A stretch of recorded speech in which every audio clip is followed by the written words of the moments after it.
자, 이제 이어지는 내용은 역사서입니다.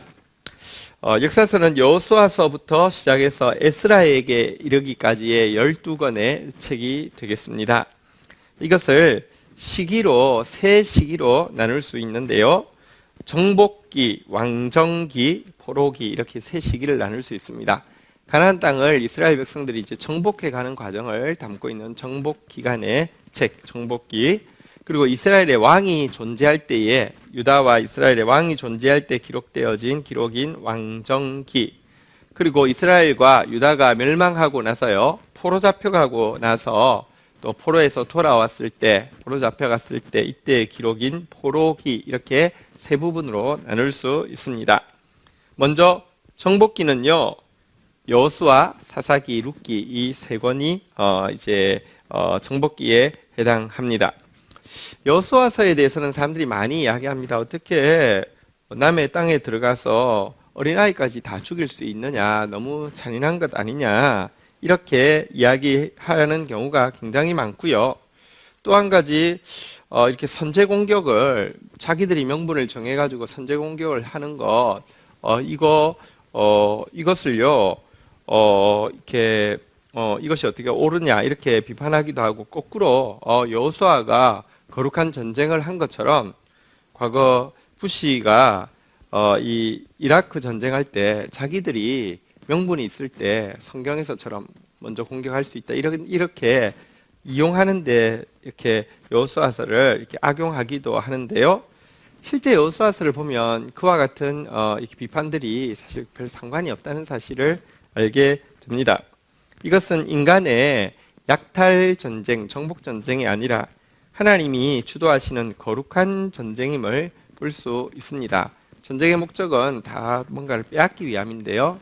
가나안 전쟁은요, 그곳을 이미 아브라함 시대 때부터 소돔과 고모라의 타락이 있던 그곳을 때가 차서 400년이 훨씬 더 지나서 죄악이 가득 찼을 때 그것을, 그 땅을 정화시키기 위한 전쟁으로, 여리고 성에서의 전쟁을 보면 물건 하나도 취하지 못하도록 다 없애도록 지시한 약탈 전쟁이 아니라 이렇게 이 거룩의 전쟁임을 알 수 있습니다.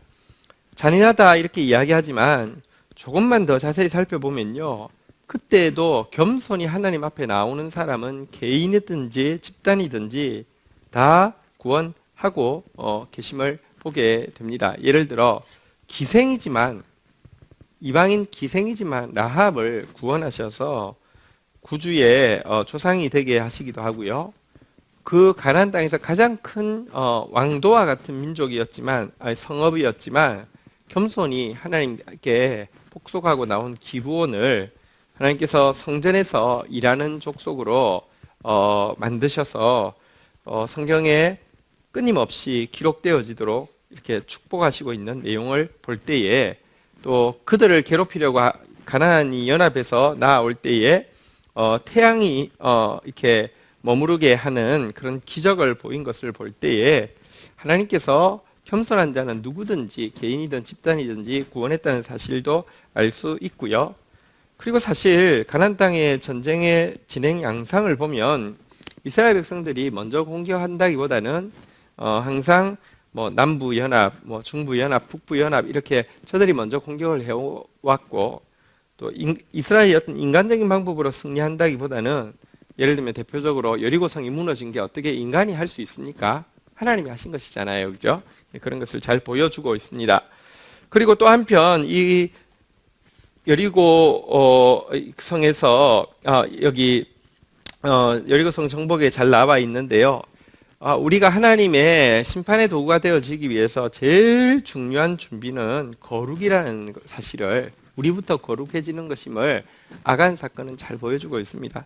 겨우 옷 한 개, 금덩이 이런 거 좀 훔친 것이 무슨 그런 큰 죄여서 자신과 온 가족이 전멸당합니까?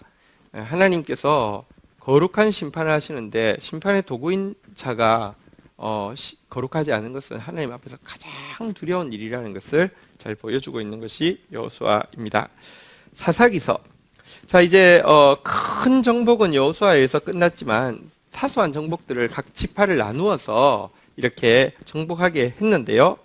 그 지파에서 그 지파가 위험에 처했을 때 하나님께서 기름 부어 세우신 이렇게 리더를 사사라고 합니다. 그런데 이 사사들이 활동하던 사사기서를 보면요, 똑같은 사이클이 반복되어짐을 알게 됩니다. 이스라엘이 또 타락합니다. 남아있던 가나안 족속을 통해서 심판이 일어나게 됩니다. 그러나 그보다 더 끈질긴 하나님의 긍휼과 용서와 회복으로 말미암아 다시 한번 사사가 일어나서 그 땅을 회복시켜 줍니다. 그러면 또 이스라엘이 타락하고요. 그러면 또 가나안이 승하여서 또 이렇게 그들을 괴롭히게 되고요. 그러면 또 사사가 일어나서 그들을 구원하고 이런 사이클이 나옵니다. 참 인간의 전적인 타락을 보여주고요. 그것을 뛰어넘는 하나님의 구원에 대해서도 보여줍니다.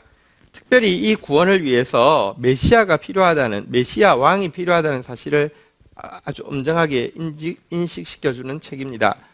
그때 왕이 없으므로 백성들이 자기 소견에 옳은 대로 행하였다. 모두 자기 마음대로 살고 있던 그들에게 메시아 왕이 필요하구나, 이 사실을 보여주는 것이 사사기입니다.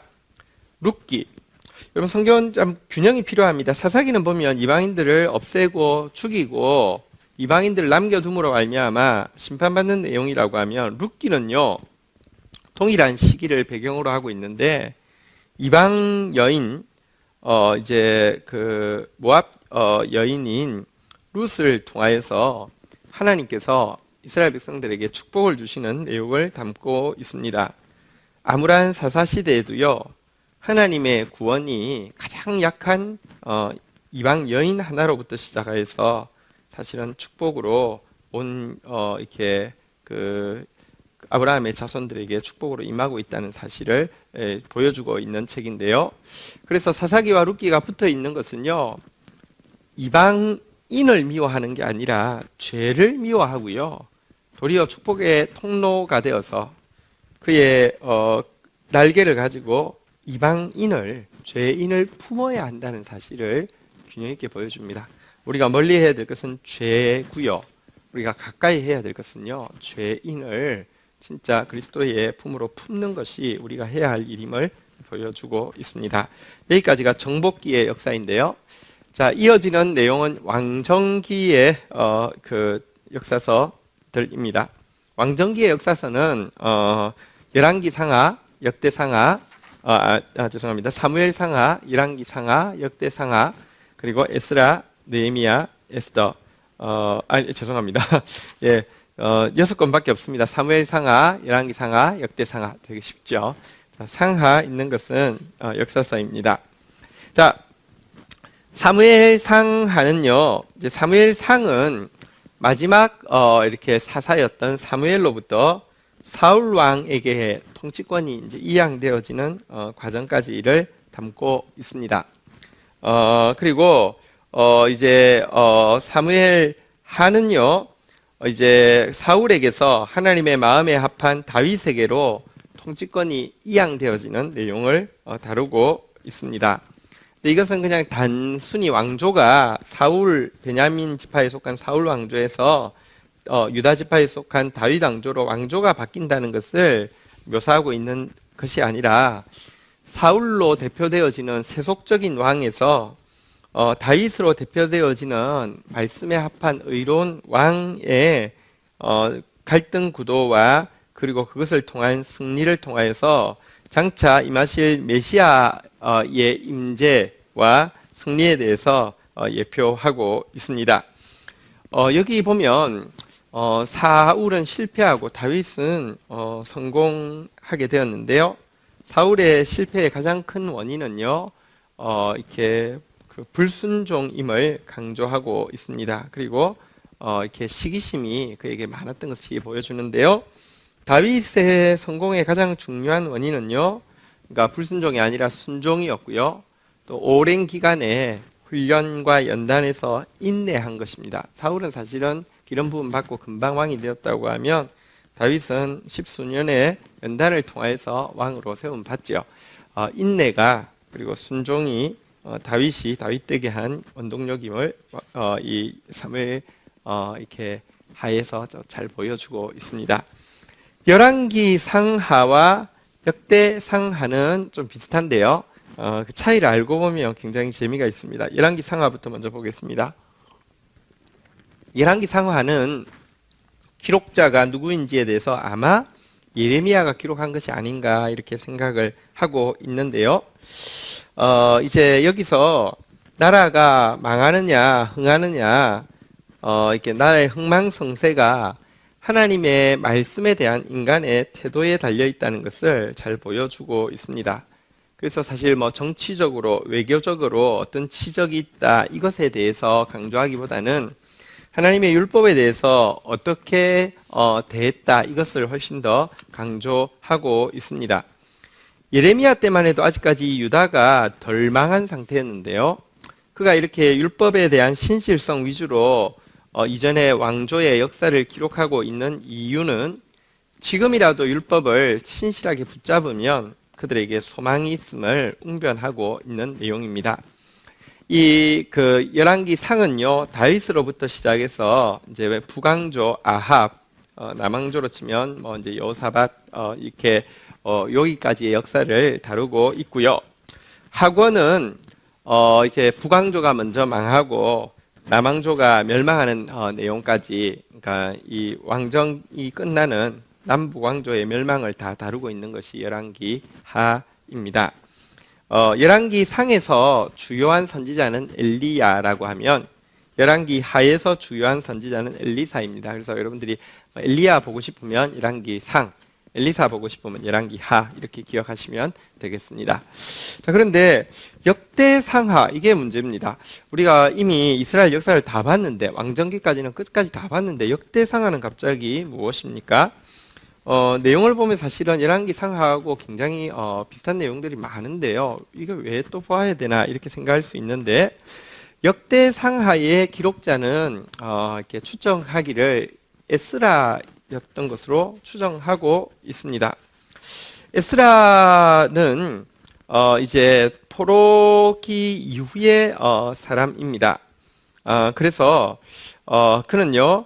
이제 포로기가 되기 전에 에레미야와는 좀 더 다른 관점에서 이 역사를 다시 쓰고 있습니다. 우리나라도 역사책이 삼국사기도 있고 삼국유사도 있어서 백성들 관점에서 본 삼국유사와 이 통치자 관점에서 본 삼국사기 두 권을 합쳐야지 이렇게 그 시대가 이랬을 거야 좀 더 현실감 있게 추측할 수 있는 것처럼 여러분 열왕기 상하만 있어가지고는 잘 알 수 없는 것을 역대 상하, 다시 말하면 왕이 존재하지 않는 시대에 그 과거 그 왕이 이제 존재했던 시대의 역사를 현재 왕이 존재하지 않는 관점에서 다시 쓰는 것이기 때문에 많이 다릅니다.